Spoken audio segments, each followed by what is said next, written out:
How can you know that I'm self-censoring? How can you I know don't say that you're journalists self-censoring. I'm sure you believe everything you're saying. But what I'm saying is if you believe something different, you wouldn't be sitting where you're sitting. Mic drop. Dodo's left with his jaw on the Mic drop. floor. He had the hand gesture, but had nothing else to say. So there is a very well-crafted filtering system, which means that, I mean, I would never work for the BBC anyway, and would never apply. So maybe that's part of the filtering system. But let's say if I was that way inclined, well, I wanted to work for the BBC, or you want to work for the BBC, straight away they go, what experience do you have? They go onto the media African stream, or this is what they report. No, this person doesn't have our politics. Yeah.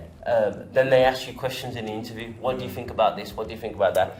Questions carefully crafted to make sure that you will toe the line. And if you don't toe the line, you're never going to get a job at the BBC. And you're never going to get a job of prominence at the BBC. The irony of the last video that we just saw of Gary Lineker. Gary Lineker is a former football player.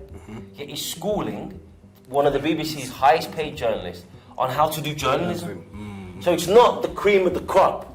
It's who's obedient, who's obedient, and who's going to toe the line. 100. I think maybe just adding on to that, drawing parallels to other institutions, where, I mean, Chomsky's argument basically is that, no, the BBC doesn't tell you not to say this, but they picked you, knowing this is what you believe, and there's certain things you'll say and you won't say. And now maybe just like drawing lines to maybe the IMF or the World Bank. At some point, or maybe they have already, they could like pick an African face and say, you know, we've had Africans complain about the IMF, the World Bank for so long. So I've given you a face, let them handle African affairs. But the thing to understand here is that the IMF has certain principles that are very fundamental that can't be changed. And the Africans that they pick to fill these positions won't be Africans that will challenge whatever the IMF is doing. It will be Africans that think whatever the IMF is doing is exactly correct. So I 100% agree with Chomsky. Michael Langley.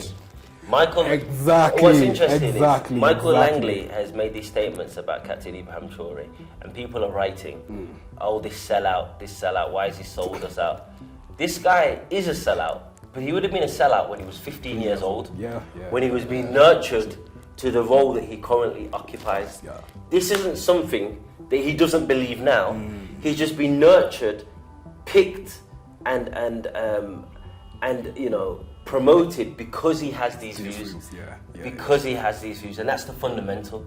These people are not saying things that they don't believe, but if they didn't believe it, they wouldn't be in the position that they're in.